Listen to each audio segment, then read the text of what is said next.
Primetime Fantasy Football is brought to you by Next Level Radio. Head to nextlevelradioonline.com for past episodes of Primetime Fantasy Football and the Showcast, plus celebrity guest spotlight. Now on to this week's Primetime Fantasy Football. People I never thought about associating with. I don't know what it is. Talk to me. Check it out.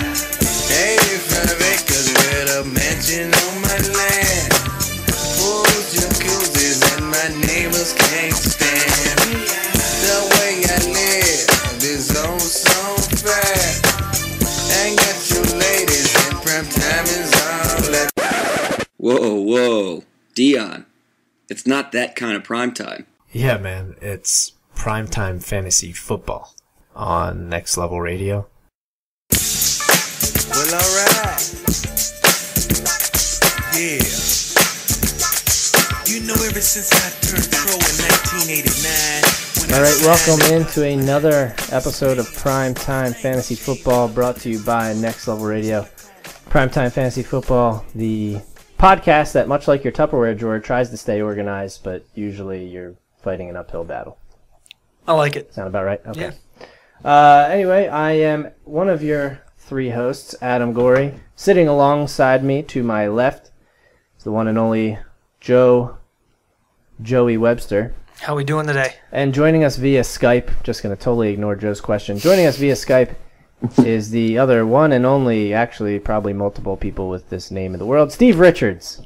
Including a world-famous WWE wrestler, if you put Stevie Richards into the mix. So. Okay, so not one and only we've already established. Okay. Yeah. Well, now that we got that out of the way, welcome again to Primetime Fantasy Football. If you want to join our free fantasy football league, you're too late. You had your chance. Tonight we're actually going to be drawing the names. The names, thank you. Yeah. Let's see. This is why That's why I'm here. We're going to be drawing the names out of a virtual hat to find out the draft order.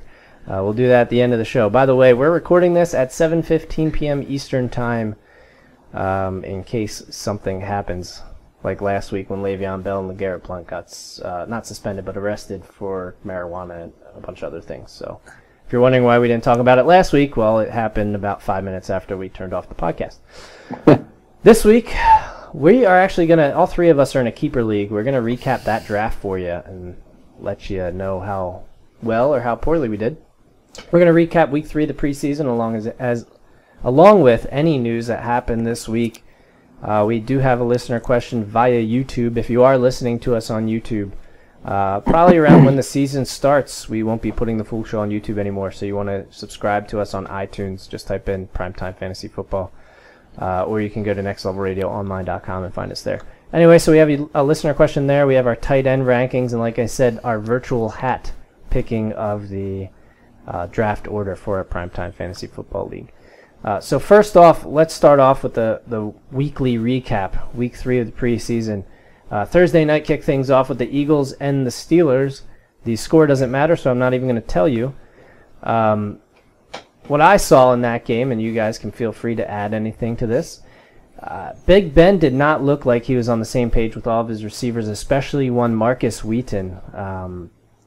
Does Marcus Wheaton's value drop for either of you? We'll start with you, Joe.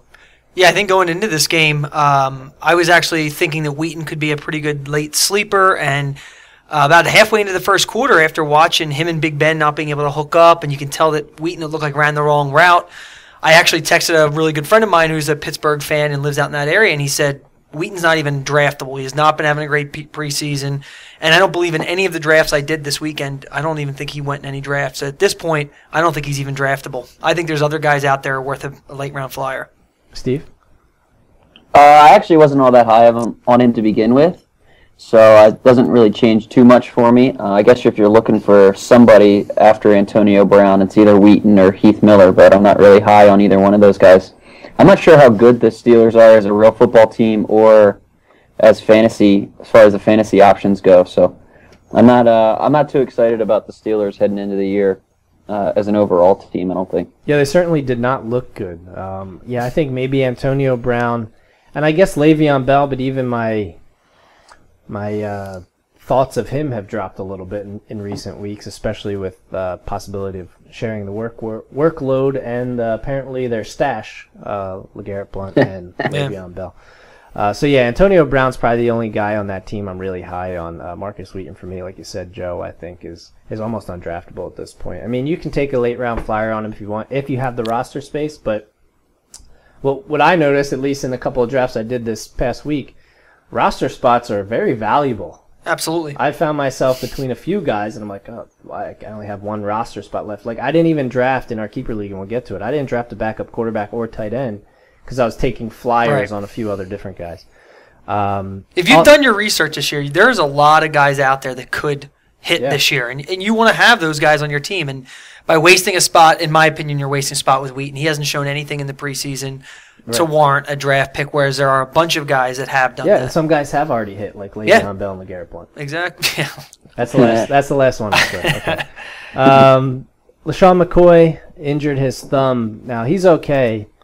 It seems like he's okay, at least. He was practicing this week. But is injury a concern here for you? I mean, especially after all the touches he had last year and how much the offense really does run around LaShawn McCoy. Joe? I don't think it's a concern at all. I mean, I understand why, and we do see running backs, especially that had a large workload the previous year, do sometimes struggle with injuries. I just think that one of the things he does so well is he's able to avoid the really big hits because he can cut. I mean, that's why his Twitter handle is cut on a dime. It's unbelievable some of the hits that he can avoid. And also it's about creating space in Chip Kelly's offense. So a lot of the time he's able to get it in space and then either get out of bounds or kind of just duck down and avoid the big hit. So, I mean, any player, there's an injury risk, but I'm not any more worried for Shady this year. Okay, Steve, how about you? Are you at all worried about McCoy possibly getting hurt? No, I'm not worried about it. Well, I shouldn't say I'm not worried about it, but I'm not going to overthink myself on this one. I mean, Adrian Peterson has missed a year. Jamal Charles has missed a year, both in the past. And McCoy is a little guy, and he's probably one hit away from being hurt. But the running back class is so thin, I just can't overthink myself. And if McCoy is available and I'm picking, then I'm taking McCoy just because I know his value. Are you still are you taking him number one overall?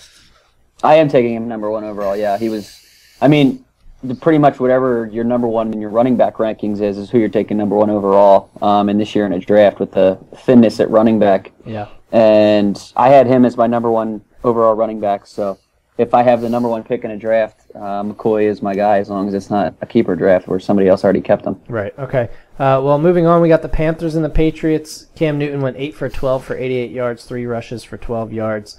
A little bit of injury concern here. He is saying he will be playing in the first game. Originally, they were saying he was actually going to play in the 4th preseason game. I'm not sure if that still stands due to his, what did he have? He had a rib issue, a back issue. Where do you guys stand on Cam Newton right now? Are you touching him at all? Like, who would you take, I guess I should say, before him, and who would you take after him? He has fallen a lot for me, but in the right spot, I think he's still going to be really valuable. I think he's going to get points with his legs. I'm looking at On Roto World right now. He's saying there's no doubt he's going to play in Week 1. It doesn't really mention anything about Week 4. I'm trying to think of a couple quarterbacks. Cam Newton and both RG3 are starting to slip for me. So I think at one point, and I wasn't on the podcast yet when you guys did your quarterback ranks, but I think at one point I didn't have Nick Foles above either of those, and now he's definitely above them. I think that Nick Foles this preseason has shown some really pretty solid things, whereas Newton and RG3 are slipping for me. Yeah, I agree with that. Steve, what about you? I'm way high on Cam Newton at all times, so I probably overrank him a little bit. He's might be the wrong person to ask this question to, but I'm Do you way have high him above Blake Bortles? No, but he's the only one. So other than that, I would take Cam Newton every time. I have him top 5, and I always have him top 5 because he performs top 5 year in, year out. So he'll have to. I think it'll take a really serious injury. He seems like just a monster of a human, and the rib thing kind of concerned me, but now they're saying it's not really a concern. So if he can get through something like that, I think he can work through anything, and when he's on the field, he'll perform. Yeah, I do think that he'll be able to play through whatever injuries he has right now. Hopefully he doesn't incur any more. I still like him. I do drop him back a little bit just because of the continued injury problem so far this preseason.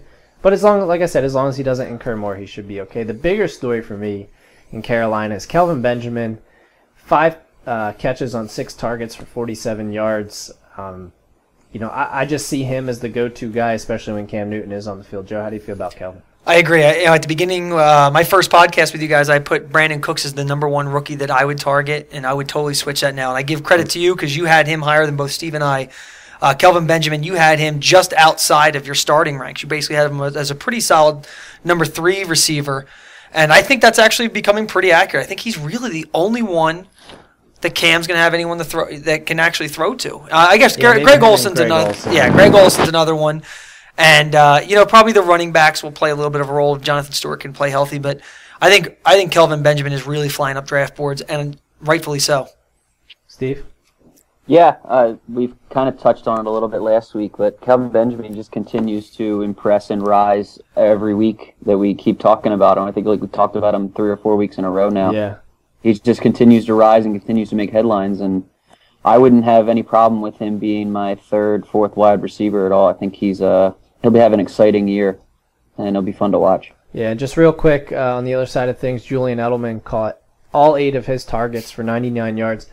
I think that's going to change when Gronk actually starts playing. I think Vereen's going to take some passes away from him. Amendola's kind of flying under the radar. Not saying he's going to be a viable wide receiver 3 or even 4, but he is going to get some looks, I believe. Probably as the third guy on that, third receiver, I should say, on that team, not necessarily a third target.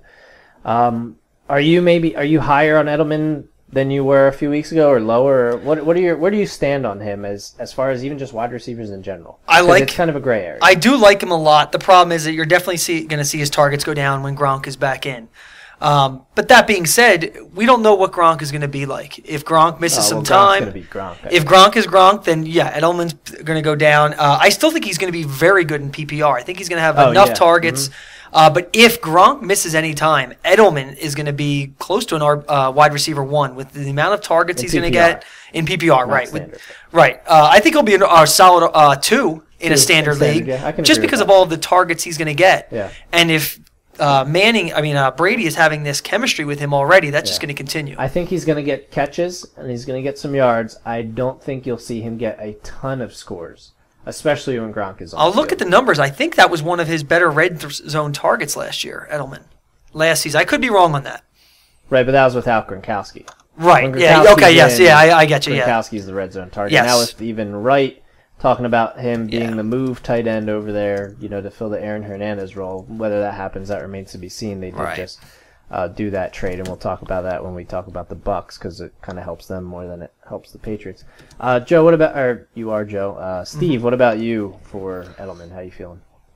Yeah, I like Edelman. I don't know. It's kind of a weird thing with me whenever the Patriots are talked about as far as fantasy goes, because they're all good at football and they all work really well together. I guess Edelman, for me, he kind of fills in. He's going to be amongst the leaders for targets as far as Patriots go anyway. So, and that's always good when you have Tom Brady throwing it to you. You're going to catch a lot of your targets.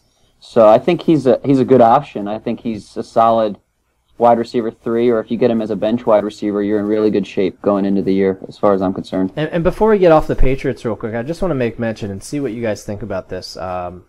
A day or two ago, Mike Reese, and I forget exactly where he's from, but anyway, he made a prediction that Stephen Ridley would be cut from the Patriots prior to the season opener. Are you guys buying into that at all? And if so, what does that do for you for the Patriots backfield? Who are you looking to maybe to carry the load if they don't do RBBC? I watched the Eagles and the Patriots, and I thought Ridley actually looked pretty solid. All of the talk out of training camp has been this rookie White. I think that's his last name, right? Yeah, White. Yeah.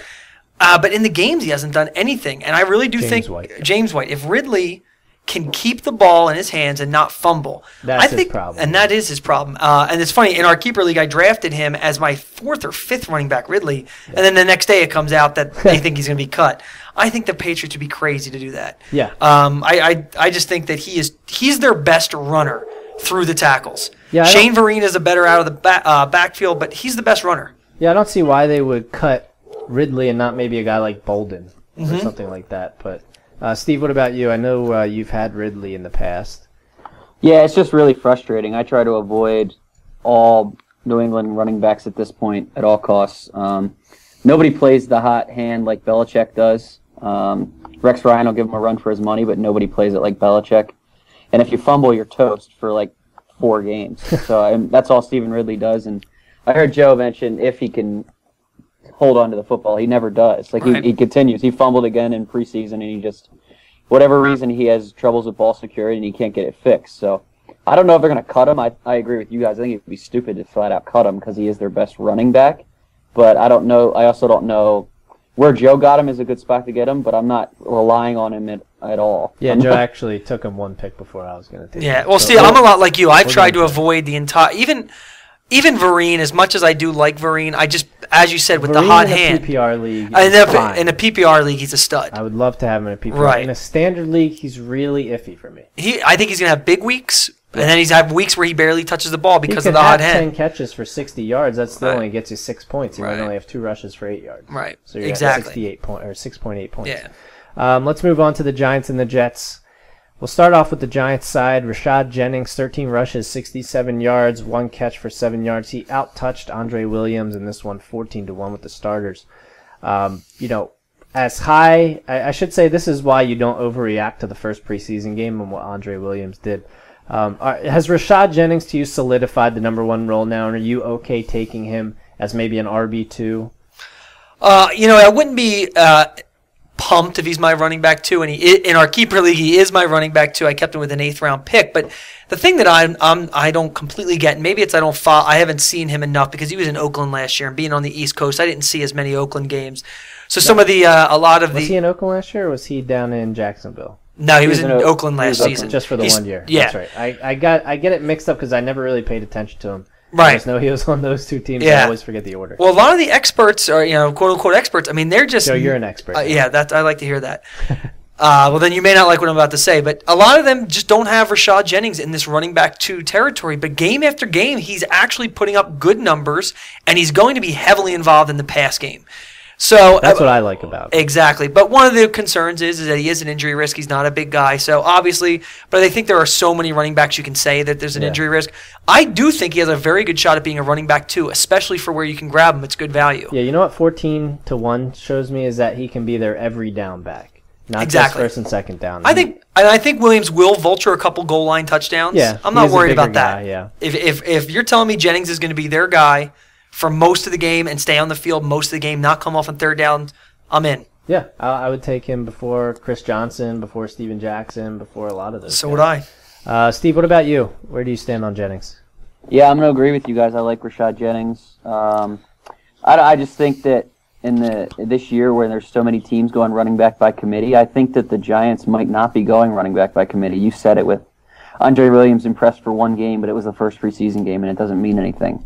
I think Rashad Jennings is a starter at this point, and McAdoo is all short. The offensive coordinator is all runs and short passes, and I think Jennings is going to get a lot of those runs and get a lot of opportunities. I think he's a pretty solid option for me in a year where the running back's thin. And a lot of teams are doing running back by committee, and I don't think the Giants are going to do that. So yeah, I think he's got a chance. I agree. Moving on to the Jet side of things. Geno Smith, 9 of 14, 137 yards and a touchdown, 3 rushes for 17 yards. Eric Decker, 3 catches, 34 yards and a touchdown. Number 1, Geno Smith. Does he have any fantasy value to either of you guys? Whether it be, I guess it depends on the number of teams in your league. But Joe, we'll start with you. Do you see where would you draft him? What type of league, I guess I should say, would you draft him in? I don't think I'm drafting him in any league unless it's a 2-quarterback league or maybe something like 14, 16 team league. But I do think he has some value in if you've got someone who's going to stream quarterbacks, or maybe your top guy that you drafted and you don't draft a backup, because I'm one of the guys like you, I don't draft a backup many times depending on who my starter is. you look at who his matchup is that weekend. I think Geno Smith, because he does have the threat with his legs, will put up some solid stats some weeks. But I think he's a guy in most leagues you can just pick up off the waiver. Yeah, Steve, what about you? Yeah, I'm going to go ahead and pass on Geno Smith. I don't really have much to add. I'm just not excited about anything the Jets do offensively, especially through the air. And I'm just going to pass on Geno Smith until he can prove that he's an elite quarterback like he calls himself, but nobody else calls him. All right, well, what about Decker, Steve? All right, is he being undervalued at all, do you think? By me, he's probably being undervalued because I just talked about the passing situation. I'm not even sure how he's being valued because I'm kind of looking over him at this point. I assumed that he was going to be overvalued and overdrafted because of what the numbers he put up last year, and people are going to jump at it when they see the name Eric Decker because of what he did last year. But yeah, he's going about 90 overall right now, ADP on Fantasy Football Calculator. 8.06. Or 90, yeah. So about the 9th or 10th. What are the I'm not looking at it, you guys are. What are the names, I guess, around him and we can play? Were you going to take him or him type of game? Going ahead of him, you have Kendall Wright. Going right behind him, you have Kelvin Benjamin. I would actually take him over Kendall Wright. Okay. Decker. I think I'm going to take them both over Decker. And I'm certainly going to take the flyer on Kelvin Benjamin. Yeah, I would definitely... I'm more excited about that. I would agree with the Benjamin thing. If I'm looking, it's 85 on ESPN. Going right behind, or right in front of me, Welker, which at this point, he's probably dropping after the concussion. Golden Tate, Marcus Colston, Reggie Wayne going before him.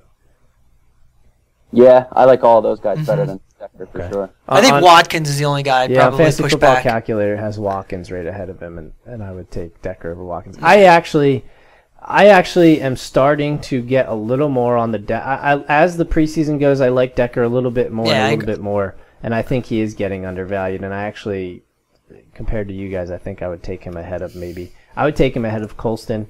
I would take him ahead of Reggie Wayne. I would take him ahead of maybe Jeremy Maclin just because of the injury question mark. I think Golden Tate might be the only guy I would take before him, at least according to this ESPN list here, just because he is the number one target. And he's going to get a lot of looks, and I just, he hasn't shown me this preseason or in camp that he's not going to perform well. It's a good point. So moving on to the Jaguars and the Lions. Toby Gerhart, 10 rushes, 32 yards, just 3.2 yards per carry if you do the math. Is there any concern here that he can't handle the load, or is this just a tough Lions defense that he had to face, Joe?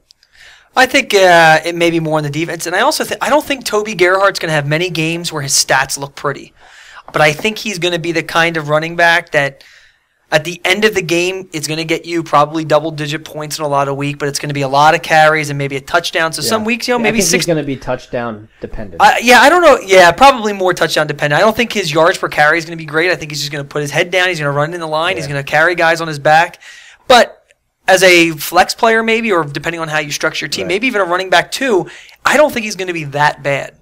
No, I don't. But it's going to be ugly stat lines each week. And I know, Steve, you're relatively high on Toby Gerhart. I know he went very early in our draft this weekend, and you were not happy about it. Yeah, we'll talk about I'll talk a little bit more about Toby Gerhart when we talk about our drafts, or the draft that all of us were in this weekend. But I don't have any concerns about Toby Gerhart, certainly, especially compared to the people the running backs that he's going around. Again, I'm going to go with a lot of teams are going with running back by committee, and Jaguars aren't one of them, so I'm going to go ahead and take Toby Gerhart because he's going to get the ugly numbers, but he's going to get ugly higher numbers, if that makes any sense at all. Make complete sense. On the other side of things, you got Joique Bell and Reggie Bush. Bell had more touches with less yards. What is your handle on this situation between Reggie Bush and Joique Bell? And Steve, we'll start with you this time because you... we'll talk about later, but Reggie Bush, you did draft him in our league. Yeah, I did, and I didn't want to, but I did. I'm really not sure what to expect. I think that's how a lot of people who draft him this year are going to feel. Like, he's just sitting there, and you're like, well, at this point, I kind of have to take him. Yeah, it was. I thought I got decent value for him at where he went. In our draft, I guess we'll talk about the draft a little bit more, but. I took him in the 3rd round, which doesn't look good, but we're in a keeper league, and a lot of keepers were running backs this year, so he wasn't 3rd round value type. It was a later round, but I like Reggie Bush. I think Reggie Bush is the starter. If you're in a PPR league, Reggie Bush is gold, and he'll go a lot higher. But he's always got the potential for the home run, which is good in fantasy, obviously. And Joique Bell might give you better value because he's going later, so you might be able to, as a value pick, Joique Bell might be better, but Reggie Bush will probably score more points this year, I would think. ADP is about 2 to 3 rounds apart, but I think as the drafts go, and if you haven't drafted yet, I would just warn you that I think it'll be about more of a round or 2 difference by the time you get. I think a lot of this ADP comes from earlier on. I think as we go, that's changed, and I think Bush has been getting pushed back, and Bell has been getting pushed up. Mm-hmm. Did you, Joe? I think I agree with everything Steve said. However, I think I'd wait the round or 2 and get the value with Bell. I think Bell is actually going to also be probably more of the goal line guy, which could help him maybe get a little bit of an edge over Bush. But when I was joking around with Steve the other night when he drafted him, I think Bush in that game, he had 2 carries for 90 yards. Yeah, so we were joking that he's yards, averaging 45 yards a carry. So pretty good. I do think and I think the presence of Joique Bell helps Reggie Bush because he doesn't have to do it all himself. So because he does seem to get injured often. And that's another reason I do like Joique Bell a little bit more, because I think that he's going to be the main guy when Bush, if Bush gets hurt. But I think having Bell take a lot of those carries is going to maybe keep him more healthy. But I'd rather wait 2 rounds and take Bell. Okay, and we'll move on to the Raiders and the Packers. MJD had 3 rushes, 45 yards, and a touchdown. Joe, is there any chance that MJD could be a weekly starter this year? Sure, there's a chance. Absolutely. He plays football and he gets the ball in his hands. Right? All right, Steve, is there any chance that MJD could be a weekly starter this year? Is this real football or fantasy football? This is fantasy football, yeah. Probably not. But the running backs this year is a crapshoot. So if you end up with Maurice Jones-Drew and he ends up being the guy that emerges and kind of finds the fountain of youth, then good for you. But I won't be that guy. I'm not excited about him or Darren McFadden. We're going to talk about the Raiders. So I'm gonna do my best to avoid him. I might take him if he's got good value. But I'm not too excited to have MJD as my guy, and I'm not gonna look for him to start every week.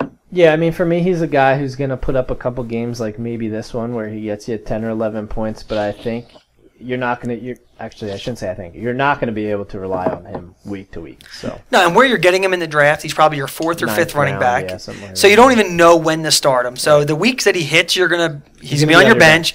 Then you're gonna get lucky with the bye week. Right, and so maybe you'll get lucky that way. But no, and I'm not as concerned about his age as much. It's because he plays for the Raiders.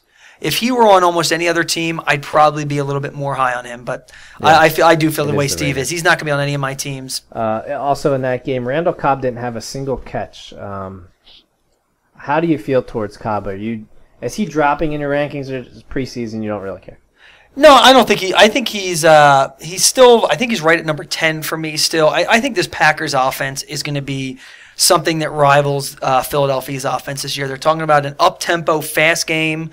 They've got Eddie Lacy. Eddie Lacy isn't the guy out of the backfield that McCoy is or Sproles is, but I think their offense is really going to be solid this year, and I think there are going to be games where Cobb and Nelson are both going to hit. So I don't read too much into this at all. I still think he's worthy of a top 10 wide receiver pick. Steve, what about you? Yeah, I agree. It's more the system, as Joe talked about the system of the Raiders and not wanting Maurice Jones-Drew. The system of the Packers and wanting a wide receiver is certainly a valid argument, and he's the number 2 wide receiver for sure. So he'll get plenty of targets and plenty of catches and probably plenty of touchdowns. So I wouldn't avoid Randall Cobb at any cost, really. Yeah, I agree there. Bears and Seahawks, Russell Wilson, a total of 3 touchdowns. Is he still an undervalued quarterback, Joe, or is this also just the preseason? I'm kind of torn. I mean, every year he finishes in the top 10, and I had a chance to watch a couple of his, a little bit of one of the games he played. He's looked great this preseason. He really has. So I do think he may be a little undervalued. I don't know exactly where I'd take him. I'd still wait on him because I do think there's a couple other running back or quarterbacks that are in the same boat as him, but I do think he's being undervalued. Steve, what about you? The thing with Russell Wilson is he's really good at winning games, but that doesn't help you at all in fantasy football. So a lot of people like to root for him, and he's a lot of fun to watch because he runs around. And for me, I've never really had a quarterback that also is a run threat. So I would be excited to have a quarterback with a run, who also is a run threat as far as fantasy goes. And we talked about guys like Kaepernick and Cam Newton, how it always surprises, or even Tim Tebow is the prime example, how it always surprises you how many points they end up with when you look at the box score. And that's because of the running. A running quarterback just has that extra threat. So he certainly falls under that category, and I wouldn't have any problem with having Russell Wilson. Yeah, I agree. With Russell Wilson, he's somebody, though, that I probably would draft a backup for, just for when he's on the road. Because the team just plays a lot better at home. Not saying he can't put up fantasy points on the road. But I was just looking at his stats and it looks like a lot of his games last year, he had a lot more success at home than he did on the road. There was a couple games he had, one at Arizona, 3 touchdowns, 235 yards. But it looks like he's more of a home guy. So if you're a guy who's in the quarterback streaming, which I am, you could probably match him up with somebody who's got, matchups when he plays on the road, just start like Geno Smith. Maybe not Geno, but maybe a Big Ben or something else. Maybe if you're able to get him and Russell, Phillip Rivers, if you draft them pretty close together, those two would probably be a pretty darn good combo. Yeah, I would agree. All right, well, let's move on. We got the Bucs and the Bills. I believe, Joe, this rolls over to you. Yeah, so we can start off talking about the trade between the Patriots and the Bucs with Minkin, the guard, right? Yeah. The guard going over to the Bucs. I know Tampa Bay was looking for some help at the line position. They were talking to the bully. What's his name? Why am I drawing a blank? We talked Incognito. We talked about it right before we started. So I think this is actually good news for Doug Martin. I think a lot. I was somebody who owned him as a rookie and loved him, and then kept him last year, and he really hurt me last year in our keeper league. Yeah. And this year, I kind of just thought, I just didn't want anything to do with him. I thought maybe it was done. It wasn't going to happen. His line wasn't as good. I, at this point, think he may be a little undervalued. I think that going at late second, early third pick, I think he maybe should be drafted a little earlier in the second. His coach has already come out and said he's going to be the bell cow back. They trust him. You've got Sims who got injured. I think they want him and are going to give him the ball over and over and over. Yeah, I think he has all the talent in the world. He just had the wrong coach, and I think Lovie Smith is the right coach for him. Yeah. I said it last week, and I am higher on Doug Martin than other people are. I'm not saying I think you should draft him in the first round, but I really like where he's going, and I would definitely take him in the back of the second round, especially with the way this. I just think he can have a really solid year, and this trade just helps him out even more. Absolutely. What do you think, Steve? Yeah, I echo all of that. I'm not all that high on Doug Martin, but I think if I get Doug Martin in the third round, I would be really excited about it. So that's certainly more of a value pick rather than you're looking for a fantasy stud, fantasy cornerstone. But do you like more in the third round? Alfred Morris or Doug Martin? Because I think they are going pretty, close to each other. I think when we did our running back ranks, I think I had Morris above him. I think I'm changing that. I think I'd take that chance on Doug Martin because again, I think Morris is probably the safer pick. I think what you're going to get out of him, 1,300 yards, 8 to 10 touchdowns, and that's great running back 2, or if you start off with a receiver, running back 1 numbers. But you have Doug Martin who, potentially could be a top 5 running back. Yeah, if he hits. A lot more upside there. Right, there's a lot more upside there. So if you're somebody who likes to play it safe, you're probably better off going Alfred Morris. I am somebody who likes to take chances. I want to win the league, and I think I take that chance on Doug Martin. Okay. Also in that game, Mike Evans scores his first touchdown. He had 3 catches for 44 yards. Yeah. So I think that's a good thing, seeing the rookie get going. Not really anything else from that game that was relevant. I shouldn't say that. C.J. Spiller, he's averaging 4 yards per carry through his first 3 preseason games. So it's not bad. I don't know. Where are you at right now, Adam, on C.J. Spiller? I just can't trust him, if he drops back, by no means am I trying to draft him to be one of my starters. If I'm drafting him, it's as taking a chance on a guy that might hit, and maybe if he hits, I can put him in the flex. Maybe I'll draft him as my third running back. Okay. But by no means am I taking him as a guy that I have to start each week. Yeah, what do you think, Steve? Yeah, the Bills are the epitome of the running back by committee. You just have no idea who's going to score the most points every week. And if you throw in the injury bug as well, that goes against C.J. Spiller as well. So I would guess that Fred Jackson is going later, certainly, than C.J. Spiller, and I think that I might even rather have Fred Jackson as the value pick and wait a couple rounds and take him rather than reaching on CJ Spiller and having a guy who might get hurt, he can't really get count on every week. Right. Yeah, I agree with that. I want to like him so much. Last year, I jumped on the hype train. If I had a top 3 pick, I was going after CJ Spiller. I loved him last year.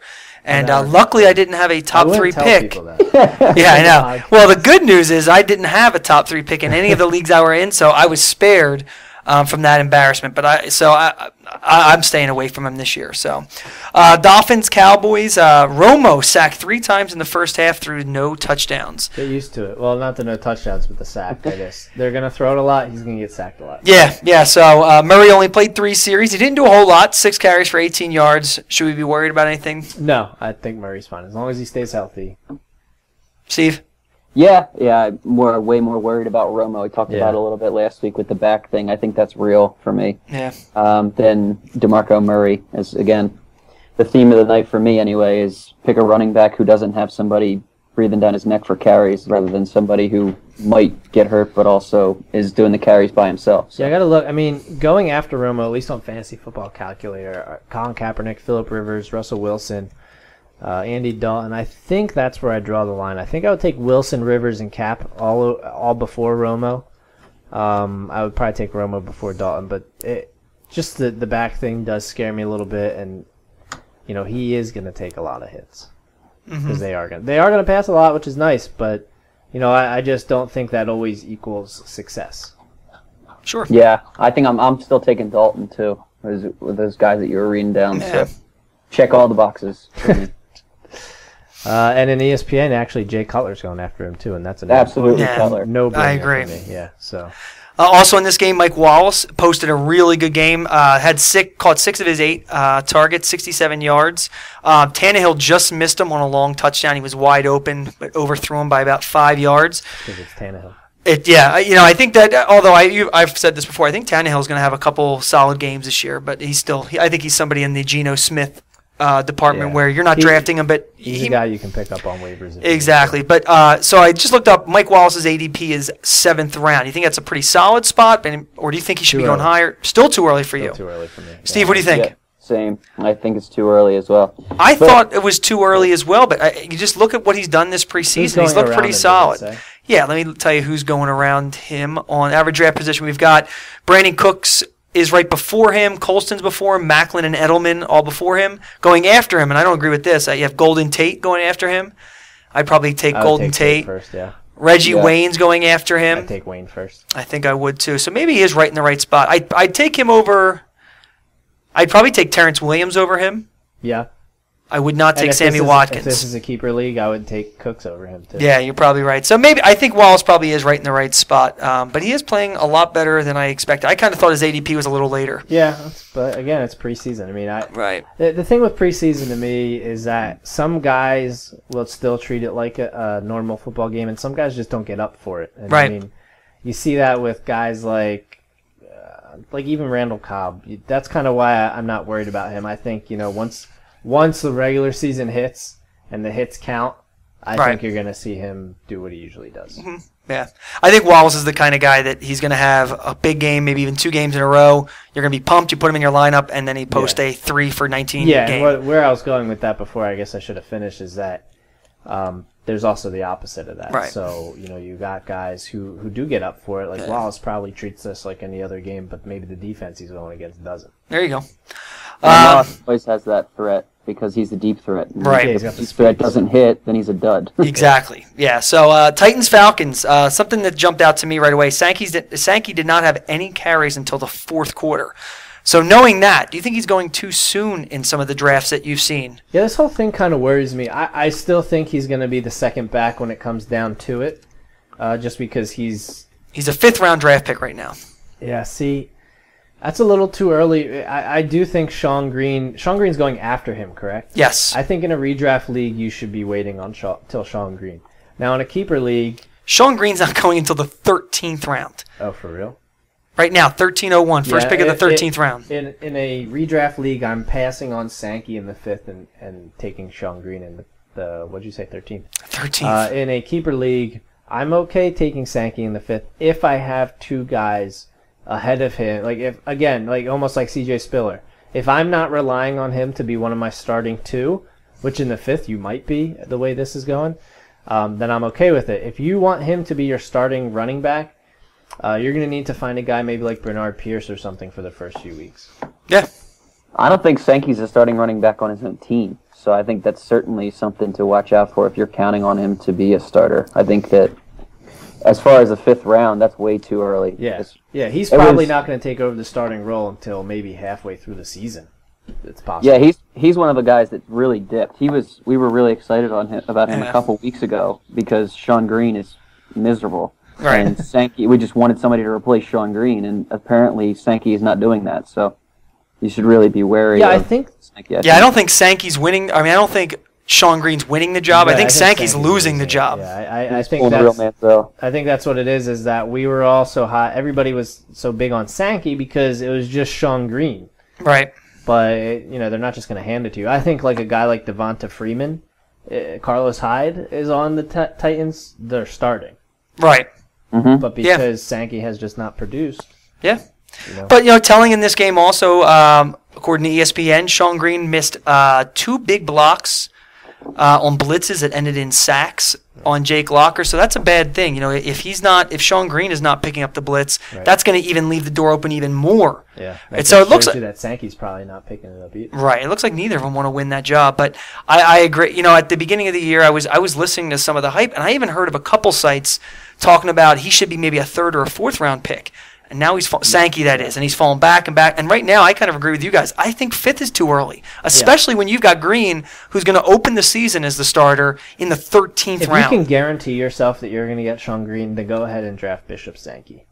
But Right. that means you're going to have to take Green. I mean, lately you probably even have to go into like the 8th or 9th round to guarantee that you get Sean Green because he is probably going to start climbing up draft boards if you haven't drafted yet. Right. If you have, and you have Bishop Sankey and he is one of your starters, I would do what I could to trade for him. If you drafted early in August, because couldn't get together, schedules didn't work out, there's a chance you drafted Sankey too early. Yeah.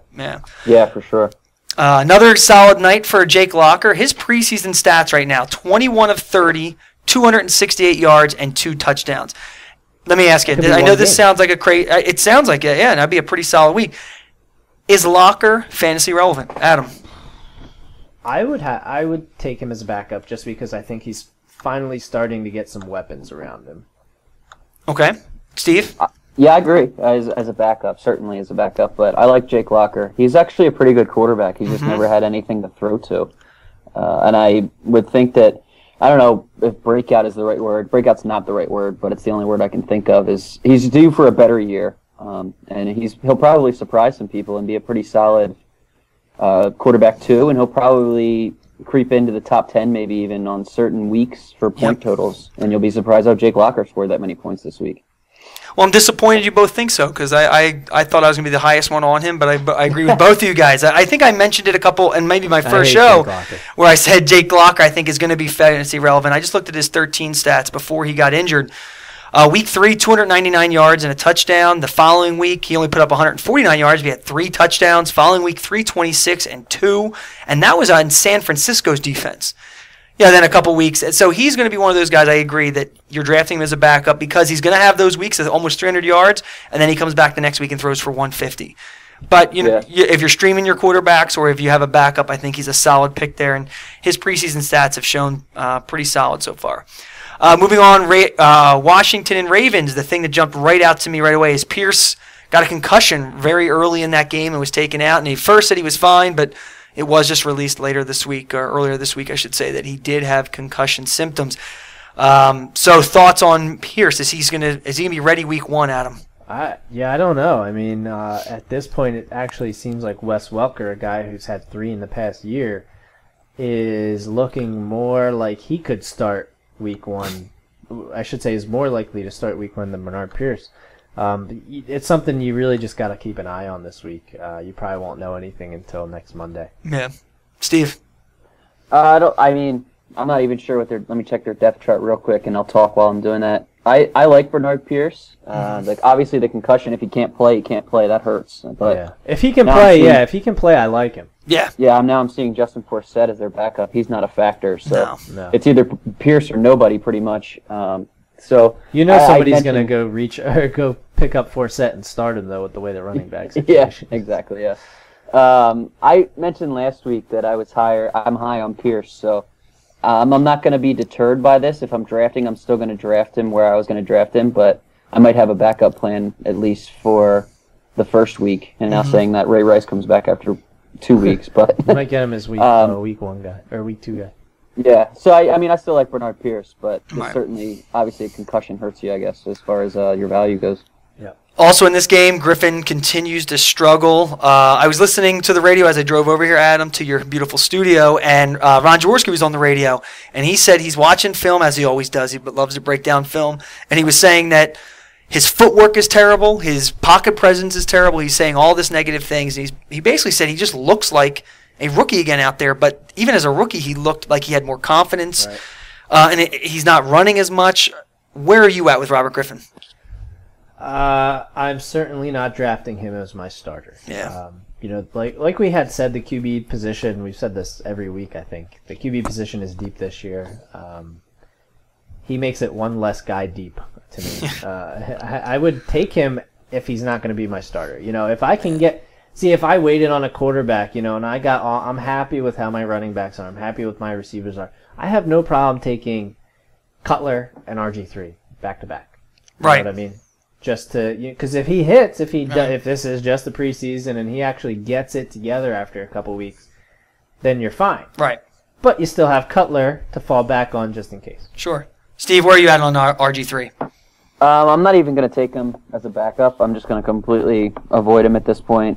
I guess your question is time to worry. I've been worried. I'm not. I just don't like what he shows, and he's got happy feet, like Jaworski, you just said. And obviously he's going to get drafted, but I'm going to let somebody else do that. I'm not going to have Robert Griffin on any of my teams this year. Next game we've got going on here. We've got the where are we at? Saints and Colts. I'm sorry, Breeze. I don't think we need to spend any time talking about Breeze. He's he's the second or third best quarterback, and he's going to do that all year. So the thing I'm taking away from this game is Mark Ingram. Looking really solid. He's being drafted in the 10th round. One of the things I looked up, I wanted to see his blitz pickup, and according to ESPN, he had 2 big blitz pickups in the third game, so he's able to handle the rush, which also means he's probably staying in on third down. And in the second preseason game, he did have a touchdown catch. Now, I don't think there's any way he's going to take a bunch of pass receptions away from Pierre Thomas, but his stats in at least the preseason are showing that he can stay on the field longer. Do you think he could be a top 20 running back? No. I just still think they go too much RBBC over there. Right. So until one of them outshines the other, I think they're all pretty much on the same level there. But as a 10th round pick, do you think it's a pretty solid, or do you think that's right about where he should be? I might even wait on him a little more. Okay, Steve, what do you think? I think that the Saints are definitely. It's not to say that they aren't looking for a number one, but they're perfectly fine with their running back by committee and where they are right now. If it ain't broke, don't fix it. Exactly. Yeah. So I mean, he's the bigger back. He's probably the most pure running back as far as the old timey running back days are concerned. He's got potential. I would take him in the 10th round. Where Adam wouldn't. I would have him in the 10th round, and I would be pretty happy with it, I would think. But like you said, I don't know how many catches he's going to end up with, and but he's definitely got potential for me, and I would take him in the 10th round. Yeah, I am more on your side of the camp, Steve. I think that in the 10th round, I think some of the guys going around him, D'Angelo Williams, Andre Williams is a rookie, Jeremy Hill the rookie. I think there's just some. I do think Jeremy Hill's got a lot of upside, but I think at 10th round, why not take a shot on Ingram? And if this continues, he could end up being a steal for you. And I don't know if he could be top 20, but we'll see. But he's looking pretty good so far. All right, Steve, I think the next game's yours. Yeah, it is. I have the Rams and the Browns played this weekend. Nothing really from the Browns. I'm kind of sick of talking about the Browns anyway. Other than Josh Gordon today now. Oh, yeah, that's true. Josh Gordon went ahead and got suspended for the year. So, are you in a keeper league? Are you still what round is your cutoff that you would draft him to keep? Like if you're in a keeper league like the one we just did, and you get to keep a guy in the round you draft him, what round would you take him as a stash? for next I'm year. not, going into our league, I had him as an 8th round, and I had to make that decision this weekend. I was hoping that the ruling would come out because I had already said if he was only suspended 8 games, I'm keeping him as an 8th round pick. You can't miss on that. But I decided to throw him back because I wasn't sure, and at this point I wouldn't draft him because if he's out for a full year, you're expecting him to stay clean and healthy for another year. Exactly. And I'll let somebody else take that chance. And the guy who takes that chance, good for you. You're going to get him as a 15th round pick, great. But I'm not taking that chance. It's not even 16 games; it's a calendar year. See, I didn't even realize that he can't even apply for reinstatement until a year from today. Yeah, I'm not touching him. I don't think there's any way that he's eligible to play next year. Maybe a 15 for me, but if I do that, I'm actually probably going to try and trade him. Well, not only that, right? You're going to get to the point where injuries take over on your team, and you're going to be forced to drop somebody. Right. And unless your team is, you're going to probably end up dropping him through the season anyway. Is my opinion. Yep. Steve? Yeah, I would have done the 15, the very last pick of the draft. That's it. I wouldn't have done. If it's like a really deep one and you're going 18 sure, rounds, yeah. then Okay. It's like a 14-team league or something. Right. But a 10-team league, no. 12-team, probably not, unless it's like the 15th. 14, then maybe we talk about it. And like I think Joe's point was the best, where he said you're also got to count on him for being clean for a whole nother year. Yeah. Like he already has a DWI. If I'm not mistaken, the amount of times he's going to be tested over the next year is ridiculously high. Yeah. So and he probably won't pass. If he even looks at a pot plant, I'm pretty sure that'll test positive. Yeah. I think so. Okay. and as far as the Rams are concerned, that was back a big to the injury actual game. The big injury of the weekend was Sam Bradford. Same ACL as last year. He's done for the year again. I don't know if any of us were really that high on him anyway. If you were, go ahead and feel free to mention it. But I'm a little more interested in how this affects, for you guys, your fantasy relevancy of the other Rams, as in Tavon Austin or Kenny Britt or even Zach Stacy, now that they don't really have a quarterback and the passing attack isn't really an attack. So, Adam, we'll start with you. Were you high on Bradford, and how does this affect the Rams? I was not high on Bradford. The way it affects fantasy-relevant Rams, like Tavon Austin and Zach Stacy, I'm not even going to mention Kenny Britt because personally I still don't think he's fantasy-relevant. Tavon Austin, I actually don't think it hurts because the way they're going to try and get him the ball, I think, isn't going to change. I still think they're going to try and get him the ball, short stuff, passes I could probably throw to him. And I think it helps Zach Stacy because they're probably going to try and establish the run a little bit more than maybe they would trying to sling it with Bradford. So I don't think it downgrades them at all, to be honest with you, and it might even help Zach Stacy a little bit. I like Zach Stacy this year. Yeah, I like Stacy too, and I don't think it really affects him at all. I have to look. How much was Bradford out last season? He missed a bunch of games last season, I believe. I think he only played in 9 games. Yeah, and Stacy was very relevant last year, so I'm not too worried about that. Austin, I'm not really that high on. I think he's just unless you're getting points for return, I just think he's too big of a hit or miss guy.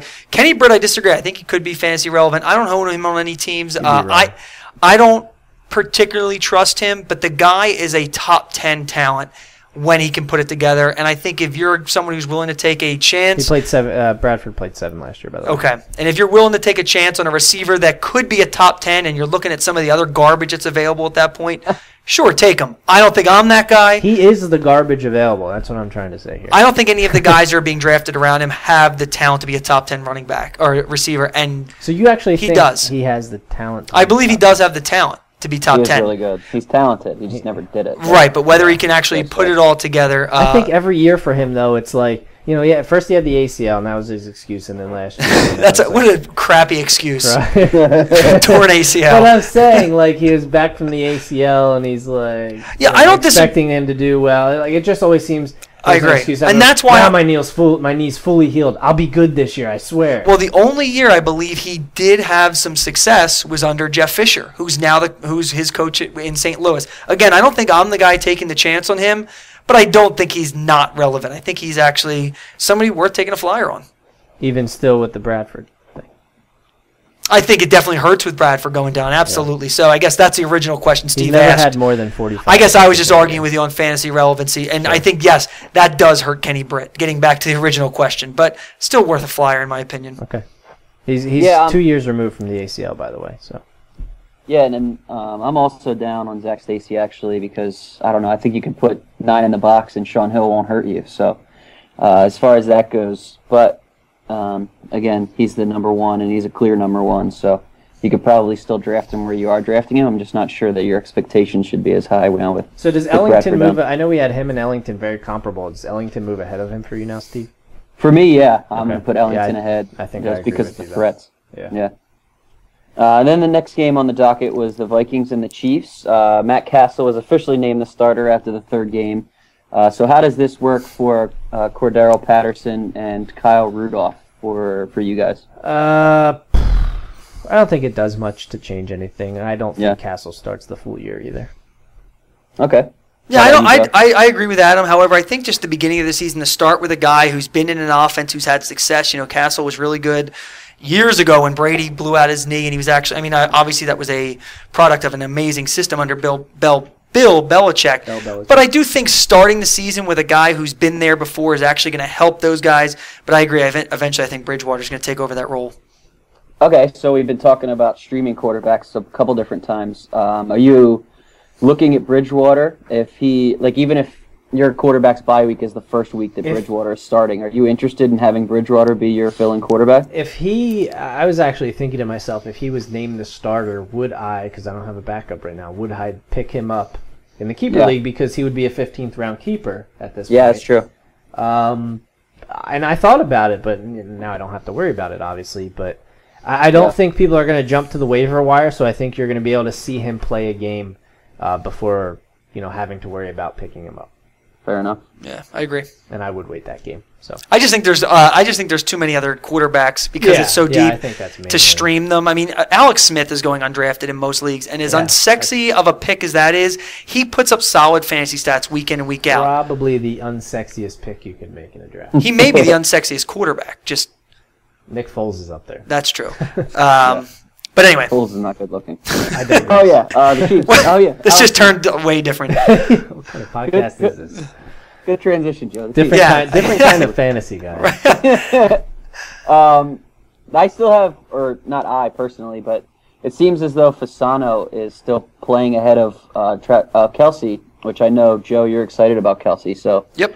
Are you going to wait till the season starts to jump at Kelsey? Are you going to draft at Kelsey? In 2 leagues, including our keeper league, I drafted him this weekend. But both of the leagues, he was my backup. The way I looked at it, so I wanted to look for that next Jordan Cameron, the guy that busted out of nowhere.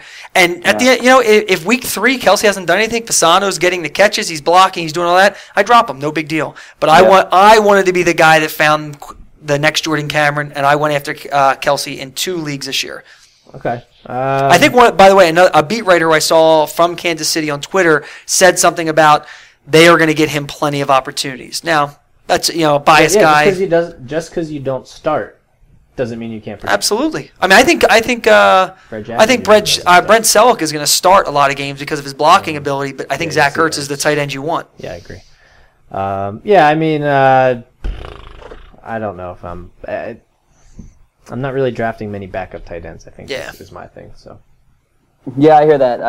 I normally don't. Actually, somebody. You just want to be the guy. I just want that. I wanted that guy in a keeper league, maybe or a dynasty league. Right. But in a redraft league, I think you can wait till the season starts. I talked to some of the guys that I was in a redraft league, and all of them said. One guy even said to me, "Is that the center for the Eagles?" So he obviously doesn't do his research. So I realized that I didn't even have to draft him. I could have waited. But I guess I just wanted to show off that I actually knew who he was. Yeah, and you can put your name to it because I didn't really know who he was until Joe mentioned him. So keep listening to the podcast. There you go. Nuggets like that. The next game was the Texans and the Broncos. DeAndre Hopkins is a bit of an enigma at the moment where all reports are that he's shining every day in practice and camps, but he hasn't done much of anything in preseason. So I guess which DeAndre Hopkins are you guys buying into? The practice one where he's playing well, or the preseason game one where he's not really showing all that much? I liked him last year, and he had a couple really nice games. I do still think, though, it might take another year for him to fully develop into that, maybe wide receiver 2. But I don't know that I'm... Again, in a redraft league, obviously everything changes when you're doing Dynasty and Keeper, but in a redraft, I just think there are better options out there and guys that you can rely on a little bit more. But I do kind of... If he had a better quarterback, to me, Yeah. I think I would buy into the true. camp hype. I'm just their quarterback situation is ugly with Fitzpatrick there, and that's the reason I'm not buying into it. But where he's going, it's fine by me. Yeah. Where he's being drafted is okay. I mean, Amendola, Bolden, Tavon Austin, Kenny Stills, Yep. Hakeem Nicks. I would take him before Hakeem Nicks. I've drafted him in a league this weekend, but I'm not expecting him to jump out and be even a flex player this year. He's a flyer. He's a flyer. Yeah. Yeah, and I think that I kind of use the opposite of a star wide receiver, so he's going to get plenty of targets and plenty of single coverage. Right. So Yeah. I think if he's good enough to beat single coverage he's on got a the regular talent. basis. Yeah, Yeah, definitely. exactly. So it's just if, like you guys said, if the quarterback can get him the ball is really what's going to boil down to, I think. And then speaking of receivers with talent on the Broncos side of the ball, Wes Welker ended up with another concussion. There's a shock, but he says he'll play Week 1, and he has no concerns there. But how much are you guys really going to be able to count on him if he's on your team? How much are you really expecting to get out of him with all these concussion problems he continues to have? If he's one of my starters, which he probably is, depending where you drafted him, I'm a little bit worried. Right now, I'm looking for a possible viable option that I can stick in there and hoping that one of the other guys I drafted hits. Because, just in general, they're probably not going to use him the way they would if he didn't just get that concussion. I think they're going to try and look for safer ways to use him, not put him in harm's way as much. And that, to me, that hurts his value. Yeah, exactly. Yeah, for sure. That's why I'd be looking for, Right. Maybe a Justin Hunter or a Right. Kendall Wright that I maybe will hit and I can, Right. use instead. Yeah, unless Welker slips a couple of rounds, I'm not touching him. I know the talent is there. I know how good he's going to play good when he comes back. I'd actually rather have Emmanuel Sanders Yeah, I think I would too. than Welker At this right point, now. now going into this weekend, now the funny situation, I don't want to call it funny because we're talking about a guy's brain here, but Adam in our keeper league drafted both Prater and Welker, and that day, that night I think it was, or maybe it was the Less next than 12 hours morning, later, both I get a of them text were- message. Welker's concussed, too and much. I draft a kicker who's in the PED. So I thought that I think that was alcohol related, his suspension. maybe, But either way, probably. yeah. Either way, 4 games. So, but getting back on Welker, unless he falls a couple rounds from where his current ADP is, I'm not touching him.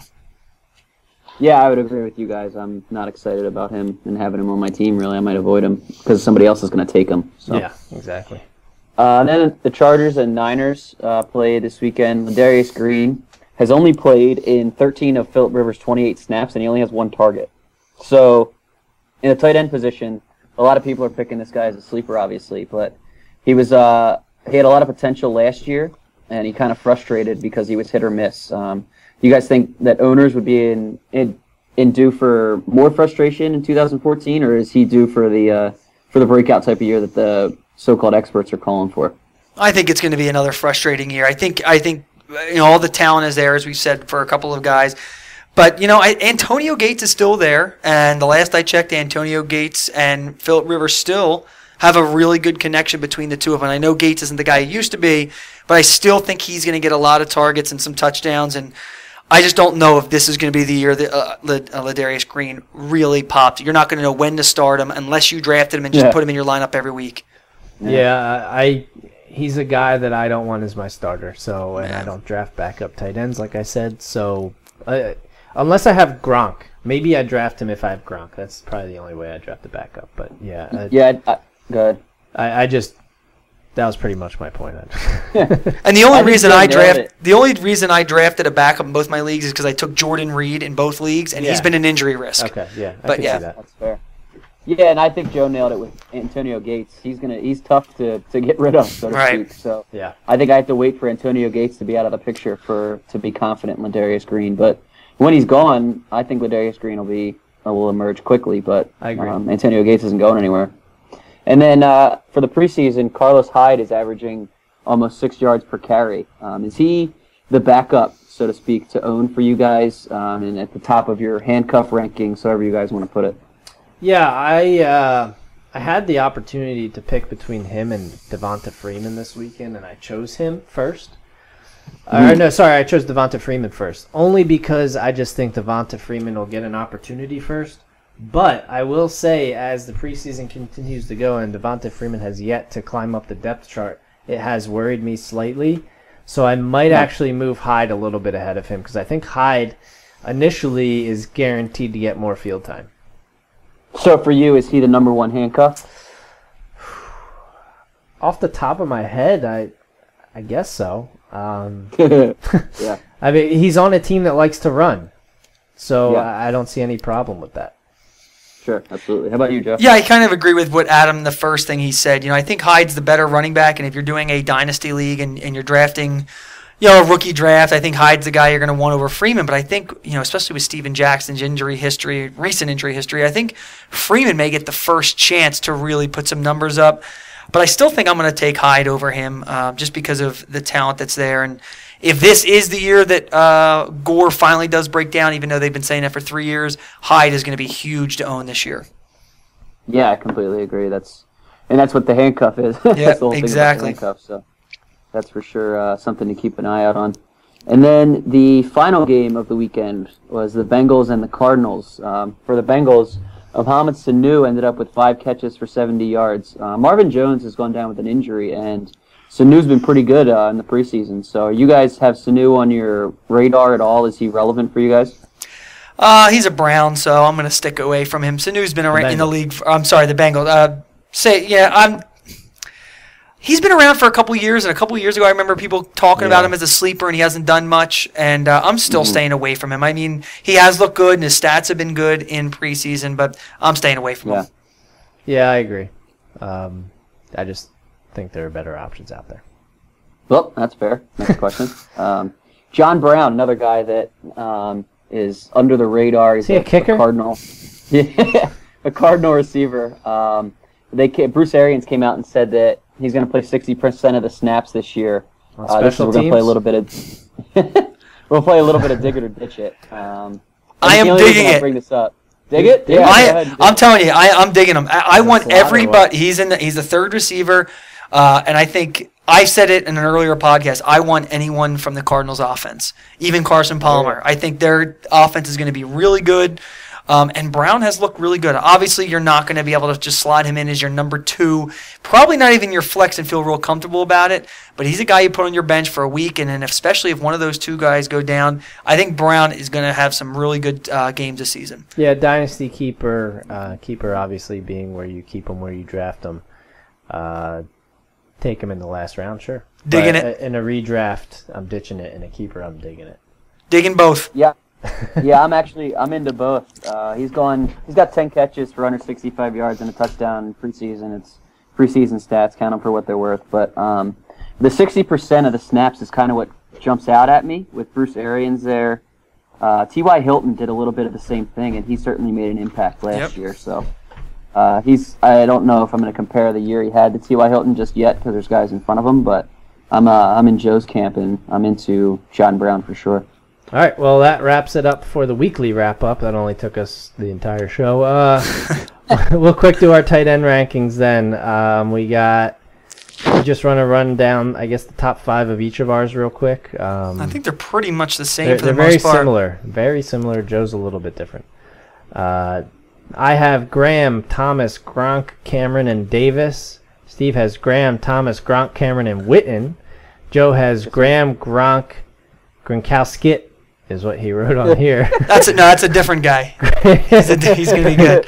Graham, Gronk, Thomas, Cameron, and Witten. Let me ask you guys. I've been dying to ask you this when I saw your rankings. How do you guys not have Gronkowski number 2? Steve? Mine's injury. Mine's all injury. Just the injury. I don't know what to expect. And I don't know. I mean, Julius Thomas, I guess you don't really know what to expect from him either because he only did it for 1 year. But to me, he just jumps out as more reliable to me at this moment than Gronkowski. I actually thought about putting Cameron in front of Gronkowski, but he's about as unreliable as Gronkowski and as Julius Thomas are. So Gronk. It's a little bit of a go ahead. Gronk is if I could guarantee he'd play 16 games, sure, he'd be my number 2. Okay. But it's just more on the injury. Yeah, if Thomas was on a different team, he'd be my number 3 or 4. But he's with Peyton Manning. So okay, that makes sense. And I will talk. Loves the tight ends. I will talk about the opposite end of the Logan Mankins trade just for a bit. I mean, the Patriots don't do anything without knowing exactly what they're doing. So Well, if Tim Wright got traded to anyone else except for the Patriots, I'm saying okay, forget about Tim Wright. But Right, yeah. they traded him for Logan Mankins, who And was like a an fourth-round All-Pro. pick or something. Yeah, who's an All-Pro, Pro Bowl linebacker or Pro Bowl guard. So, I mean, Tim Wright could. My point is that ruins or that worries me a little bit more about Gronkowski, that they might not be releasing some kind of information. Either they want Tim Wright to fill in the Aaron Hernandez role, or Gronkowski is more hurt than the Patriots are leading on, which is certainly possible in Patriot land. So, Yeah, I mean, I agree with you there. If it was a different team, I mean, there's nothing going there. I think last year you might have seen just how much that offense relies on that second tight end. I mean, you saw how much, Brady didn't have a good year. Now, there was a lot of other factors in it, a lot of receivers he was working with for the first time, a lot of injuries. But I think not necessarily that Wright will be a fantasy factor himself, but I think he might bring a little more clarity to everybody else and actually increase Brady's value, Gronk's value, maybe a couple other guys there too. Sure. Looking at the top, who's just outside the top 10, Joe has Miller, Ertz, Bennett, Clay, and Kelsey. Yeah, and I moved Miller But up Kelsey right actually. in that top 15, didn't you? What's that? You had to stick Kelsey. Well, I in the had top to. I couldn't 15. put Green in there if I think Kelsey's going to be better. I think the guy who I've moved up actually is Heath Miller. I think with the issues that they're having in Pittsburgh with the passing game, Heath Miller, he's just one of those guys who quietly catches every ball that is thrown to him, scores 4, 5, 6 touchdowns a year. I think Heath Miller is a guy that if you miss on some of these top guys, you're not willing to draft a tight end early. And then there's that next round of people who are supposed to be better. Jordan Reed, Pitt. If you miss some of those guys, I think Heath Miller is one of the safest picks you can have, and he's probably going pretty late if he's even being he's going drafted. at all, yeah. Right. So I actually moved him up higher than both of you have. I have him as my number 11 tight end. It would not surprise me if he ends up as a top 10 tight end this year. Yeah, I agree. And we will post all these rankings at either nextlevelradioonline.com or stevenrichards.net. Obviously, you can go through tight ends a little quicker than the other categories. There's just not as many. We do have a listener question from YouTube to get to. Unfortunately, they asked the question and then their draft was like the next day. But we're going to answer it for anybody else who might have a question. So since we haven't gotten to use any, let's use the check the mail sounder. Let's check the mail.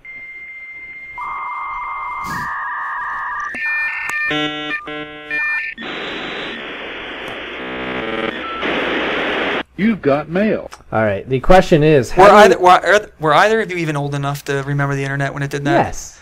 All right. no. Barely. See, no, exactly. The question was from, and I'll look up his. Steve? Are you rubbing up against your mic? Yeah, I am actually. Okay. Joe thought it was him. I had an itch. How do you guys think about drafting Charles, Jeffrey, or Nelson, then Gronk with the second out of the 12th pick, snake draft? So you're second overall, you're going Charles, and then late in the second round, you're taking either Jeffrey or Nelson, whoever's there, and then second pick in the third round, you're taking Gronk. What do you think about that draft strategy? Joe, we'll start with you. I thought about it because I had a very similar draft this weekend on Sunday. I had the third pick, and I went with Adrian Peterson because Charles and McCoy were gone. Second round, I came back and got Nelson, and Gronk was on the board for me at third pick, and I really thought about it because I think if Gronk is healthy for 16 games, he's a game changer, and he gives you that advantage every single week. Unless you're playing Jimmy Graham, you have that advantage at tight end. But I skipped on Gronk, and actually I told you guys earlier I'm really big on Ellington this year, and I reached a little bit and went with Ellington. But I have no problem if somebody wants to do this. I think it's a pretty good draft strategy because of the advantage Gronk can give you. Yeah, it's Nicholas Halden, so thank you, Nicholas, for checking us out. He still ended up with a pretty solid team. Yeah, Steve, what would you think first off about the draft strategy before we go into what he got? Because this is a 12-team league. Yeah, Jamal Charles is. I mean, that's your pick. You could go with Peterson if you wanted, but I think they're comparable, and nobody's going to judge you for picking either or. Yeah. I love the Alshon Jeffrey / Jordy Nelson strategy in the second round. Go ahead and get that stud wide receiver and get it out of the way, so you know.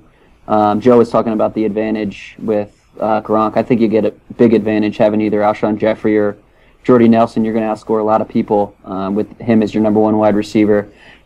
We talked about Gronk a little bit. I'm a little bit lower on him than a lot of people with the injury concerns. So I wouldn't have necessarily gone with Gronk, but I don't know what would have been there. I might have closed out my running backs in the third round just because the running backs were so thin. So Yep. And that was the reason I did that. Yeah, exactly. Yeah, that's the strategy. He still ended up with the guy who I got in the third. Yeah, which is interesting. It is. Now, I talked to a But- guy in my league, and I said, would you That's think still you would... only like 4 picks away from each other. Yeah, So Yeah. maybe if he didn't take him, the guy in front of him might not have taken him either. You never that's know. true. But Yep. I will say, I definitely agree with you guys. The first and second I love. Right. Gronk in the third, the only thing with that for me is being so close to the front of the third round, there's probably a better option for you. And you're not going to get another pick for a while. Right. So that means, you're probably going to be hung out to dry a little bit at running back or wide receiver, just as a secondary person. You only start one tight end. You start 2 of everything else. You know, when you draft Graham that early or Gronkowski, the way I look at it, you're looking at him as your number 1 wide receiver. I know he's in the tight end spot. So that's why, and I drafted last year, I drafted Graham in the third round, I and like he got me to my drafting Graham championship. late in the first better than I like drafting Gronk early in the third. See, I see, because I'm more of a Gronk believer, I like this, because I think if he can play 14 games even, I think he can put up Well, that's the thing, very you're similar saying numbers. If he can play that much. Sure. I mean, he might not even play 8. He may not, but I'm more of the strategy of I'm in it to win it, and I think that Gronkowski gives you an advantage that no one else has. Okay. And if it comes back to bite me, so be it. It's happened. I bet you, Julius Thomas went after Rob Gronkowski. Yeah, and I think he should have in my ranks. I think he should have. Right. I just think if you wait, and like say, I don't know if he was there. Obviously, I don't have it in front of me. But if Thomas was there, coming back in the 4th, or if you can trade your pick and move up a little bit, I'd rather do that. That makes sense. Yeah, I understand. So we'll real quick. This is his end result because he was kind enough to comment. He got Jamal Charles in the first, Andre Ellington in the second. He did take Gronk in the third. He was actually able to get a pretty decent rest of the field there. He got Floyd as his first receiver, Crabtree as his second, Cam Newton in the 6th. Not a bad spot to take him. I might have waited a little bit and taken a different guy. But again, I don't know who's there. So Ben Tate in the 7th. So that's actually not bad. I assume there's a flex spot here if you're having Charles Ellington and maybe flex Tate. Emmanuel Sanders turned out pretty nice after the possibility with Welker. Kelvin Benjamin, we all love here, so you're going to get praise from us there. Devonta Freeman, I also drafted him this weekend, and then he ended up with Hillman, Dalton, New England defense, Travis Kelce, your boy. He must have been listening. He must have been listening. Good job, Nick. And Dan Pat. See, there you go. If you got Gronk in the 3rd, Kelce laid on to maybe when Gronk gets hurt. The only concern starting by then. Yeah, I like his picks from 8 on. I mean, the first 6 or 7 are solid too, but I like his last 8 picks. I mean, Emmanuel Sanders, especially with the Welker situation, can be a starter for you. Benjamin, Hillman, is probably going to be the backup to I just Ball. thought of a good team name. It's all about the Benjamins. Yeah, you're the first person I'm sure who thought of that. I just thought of it now too. I was trying to think of something with Kelvin, like it's a temperature. Like it's a temperature, right? Yeah. Our listeners over in Europe. Yeah. Right? I was going to say, I don't know if his that number's makes 13, sense. I was going to make my team name like 13 degrees Kelvin, but it's not a good degree. It's just 13 Kelvins. Yeah. It's just kind of weird. Yeah, we're dumb Americans. Yeah, so. It's a good draft, Nick. Yeah, I thought Nick did really well. I think you guys were talking about Cam Newton. I think it's awesome to get Cam Newton in the 6th round. I'm very excited about that. Okay. But I'm higher on Cam Newton than you guys are. Yeah. A little bit. But all right, let's get into, we'll real quick recap our draft. So do you want to go team by team here, or how do you want to do this? Because the way we draft, you keep wherever you drafted them, and then you can only keep one in the first 4, and the rest have to be after that. And you can also make trades, and there were a ton of trades this year. We're not going to confuse them with all that. And that was just very confusing. Yeah. I ended up being able to get the first overall pick, so I took Calvin Johnson. Jimmy Graham went 2nd. Doug Martin went 3rd, which I think was a reach on Doug Martin. I think it was a little early. Demaryius Thomas went 4th. Jamal Charles and McCoy were keepers at 5 and 6. A.J. Green went 7th. Brandon Marshall 8th. Des Bryant 9th. DeMarco Murray 10th. I'm surprised with the running back situation that Murray went after all those receivers. I agree. Julio Jones 11. Forte kept at the end of the first for a 12 as a 12. Antonio Brown was in the second round. Toby Gerhart, way early on Toby Gerhart, I thought as well. Second pick in the second round. Rodgers, Cobb. Lynch was a keeper in the second for Steve. Drew Brees, Le'Veon Bell, Keenan Allen, Andre Johnson, Ryan Matthews, Gronkowski, and Peterson as a keeper in the second. All right, so let's real quick look at our teams. Joe, we'll start with your team. You ended up, you had kept Charles in the first and Rashad Jennings in the 9th. You drafted Keenan Allen in the second round. Yep. Victor Cruz in the 3rd round as your 3rd pick. Cordero Patterson as your 4th pick. Chris Johnson, Stephen Ridley, Jordan Reed. Cap as your quarterback. Hill, Matthews, Niall Davis for a handcuff. And just like our friend Nick, you went New England and Travis Kelce. Yeah, I think sure he went the same route. One of the things I like about... Did you have Dan Bailey? Yeah, and Dan Bailey. Your 3 last picks were exactly the same. Nick and I know what we're doing. I like I like New England Nick, because that's they're not a good thing for you. Yeah, probably not good. The reason I went New England, by the way, is they just seem to be consistently in the top 10. They're never the flashiest defense. No, that's why I like them. To pick. I'm not pumped with my quarterback Kaepernick, but I got him in the 9th round. At that point, I just felt like I couldn't pass. We were playing a little game of quarterback chicken. Me, myself, Adam, and Steve, and then there was one other guy, Andrew. We were all thinking about. We all were under the mindset of waiting for a quarterback. Yeah. And one by one, they went, one by one. I wanted to get Nick Foles. Adam took him right before I wanted him. But in the 9th round, I couldn't pass on Kaepernick. I love my bench, but I also recognize there are a bunch of hit-or-miss guys. Like if Cordell Patterson, I think, will hit. But I don't know about Ridley. Jeremy Hill may not get as much playing time if Gio is as good. Jordan Matthews being a rookie. So my bench may end up being terrible. They may end up being great. Again, that's kind of my strategy. I like to go for it all. I think my team could be up towards the top. I think my team could also be right at the bottom. So we'll see. I went for it, but I kept Jamal Charles, and I do like Rashad Jennings as my number 2. My receivers I'm happy with, but we'll see what happens. Yeah, I think you'll be happy with your running back situation when it's comparable to the rest of the league. Right. I think you're okay with Cap. I don't think this team can win. Your biggest question mark to me is receiver. Yeah, maybe. If Keenan Allen can do what he did last year and Victor Cruz can get back to where he was 2 years ago. Last year he had like a big week 1 or 2 and then nothing the rest of the year. Yeah. But I wouldn't disagree with that, yeah. Yeah, and I tried to I was going to take Ridley right after you. Back at the 60th we'll see. Pick.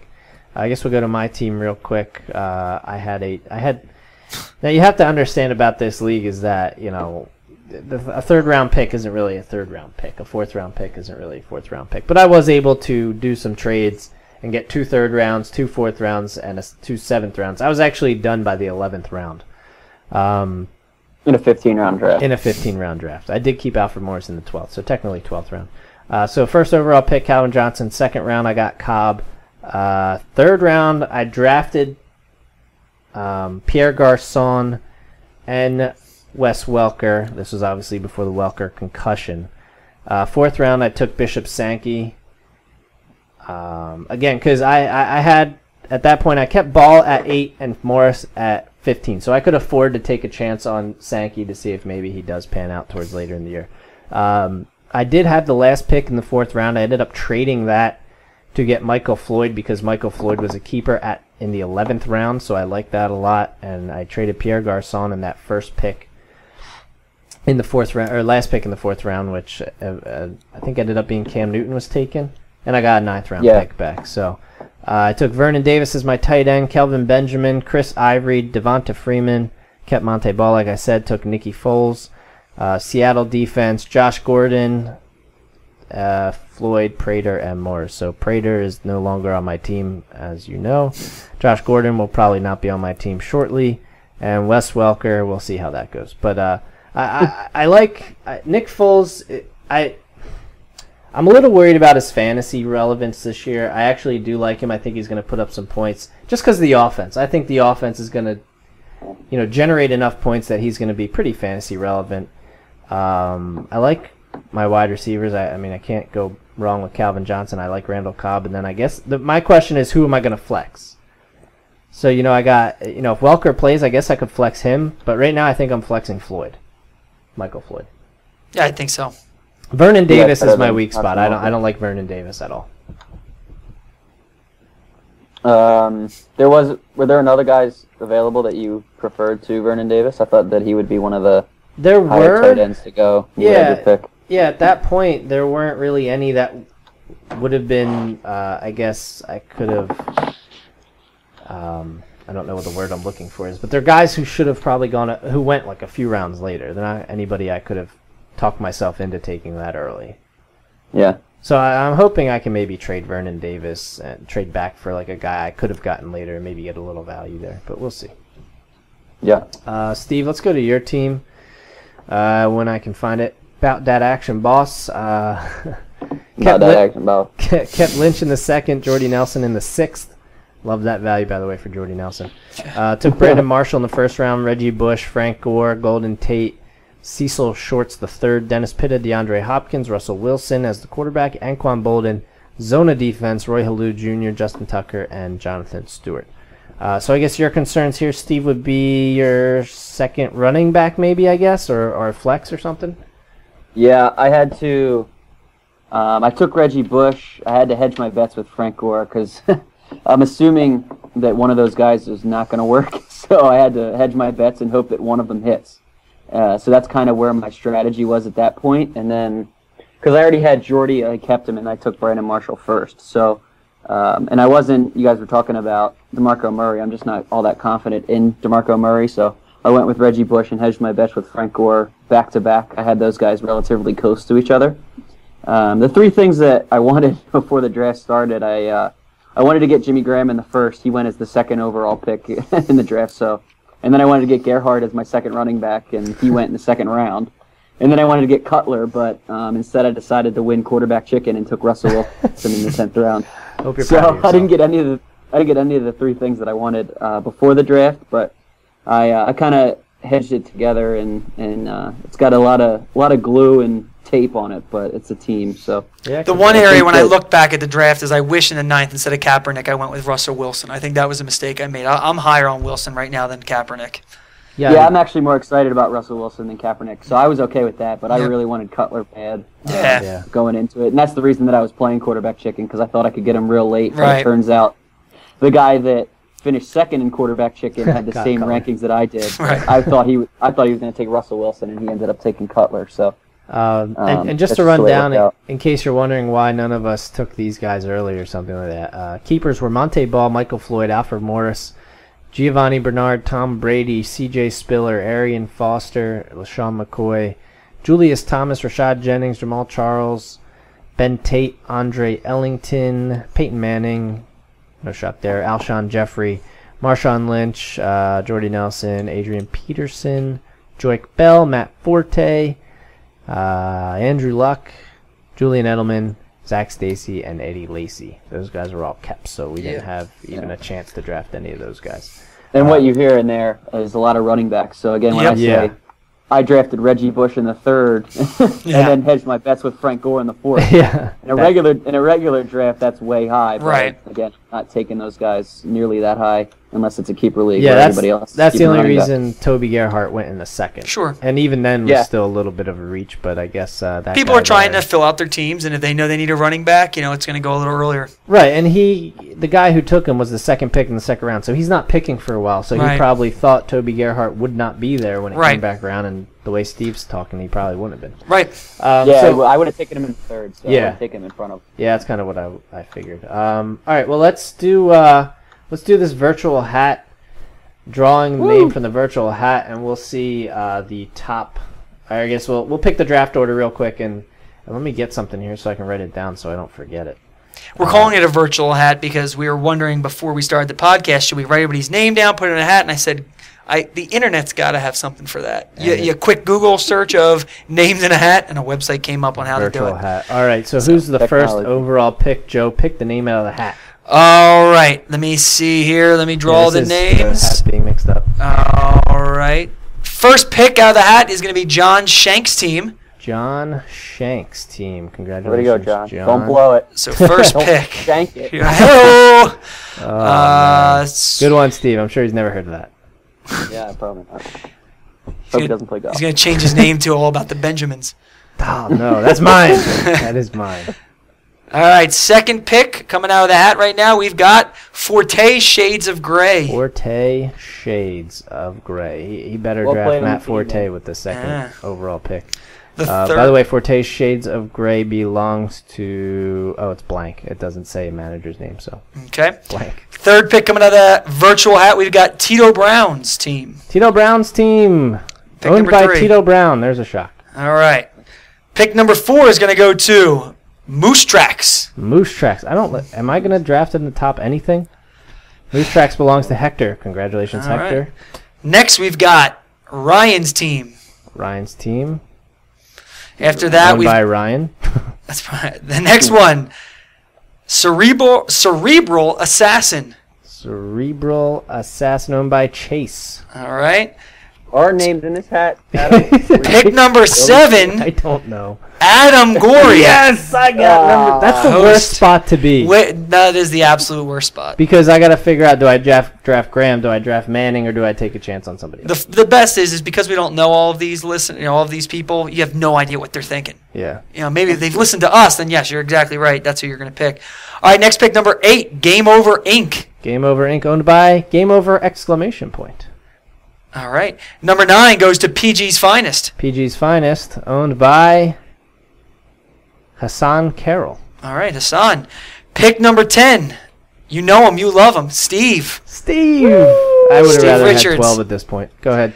At number 11, I, spelled E-Y-E, Win. I win. He must be an optometrist. Owned by Rich. That actually only leaves one other team left. It's My man, Pimps, Barnyard Pimps. which is also owned by a person named Rich. Persons named Rich, not a great draw for you, but actually, I'd rather be there than where to be honest with you, I'd rather be 12 than 7. I agree. 12 and Thanks 10 for too. punching me in the face right now. You got a chance, Barnyard Pimp. All right, so we got John Shank, Forte Shades, Tito Brown, Moose Tracks, Ryan's team, Cerebral Assassin, myself, Game Over Inc., PG's Finest, Steve, I Win, and Barnyard Pimps. That is your draft order. That will be drafting this coming Tuesday, September 2nd at 8:30 p.m. Eastern Time. Make sure you're there. If you're not there, you're not allowed to win. If your team auto drafts, I'm telling you right now, if your team wins, it goes to whoever's in second place. Are we giving him a shirt? Is that what we decided? I don't know. We'll figure it out. It's a free league, so whatever you get is what we give you. Whatever we give you is what we give. You definitely get your pick of what where you want to draft next year, and then we'll probably give you something. Movie tickets, maybe. I don't know. All right. We'll give you the movie draft day. That is an It insult. should be in the $5 bin by the end of the season. All right. Is supposed to be Joe Banner, or is he just a random guy? Is Joe Banner played by Kevin Costner? I think They look nothing alike, so I'm not sure. That's what I'm saying. Joe Banner is much more handsome. Is it? I don't know about No? that. Okay. Okay, Yeah, that's the word. that's a reach. Anyway, that's a reach like they reach for probably Johnny Manziel. Anyway, that does it for this episode. Obviously, we had a lot to go over as it took about an hour and a half. If you're still listening, thank you.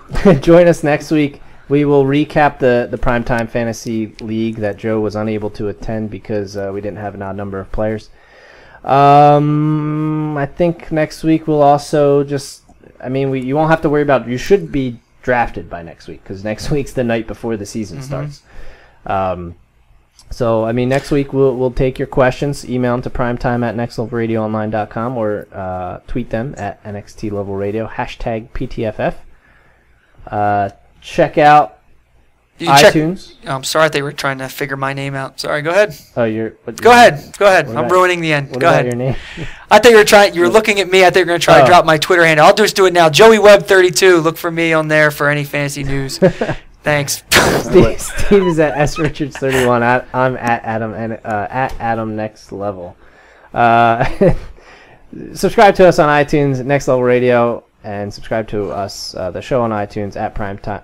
God, I'm falling apart here. Primetime Fantasy Football, nextlevelradioonline.com. Listen to the showcast every Sunday at 6 p.m. Eastern. Listen to us for the time being Wednesdays at 7 p.m. Eastern. I think that about wraps it up. It's getting hot in this room, and I'm starting to lose whatever the hell it was I was talking about. So, Steve, you got anything to add before we get going? Nope. The blog is stevenrichards.net. Check it out. All right, cool. All right, join us next week. Much to talk about. We probably won't run over time because we won't have rankings or anything like that. So, and we really no point in recapping the games, right? I don't think so. Preseason week 4. Nope. Okay. No. Excellent. All right, join us next week. See you later, guys. So I called my mama and she said, baby, Must be the money.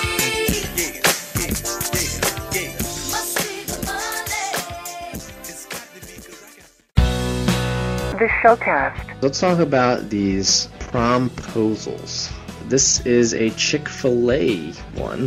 This is, the cardboard box of chicken nuggets. Under the lid, I'd be one lucky tater tot if you'd go to prom with me. Okay, they don't even serve tater tots. Yeah, it doesn't make any sense. It's definitely a Chick-fil-A box. Makes no sense. I don't want to go to the prom with you just because you're stupid. Sundays on Next Level Radio.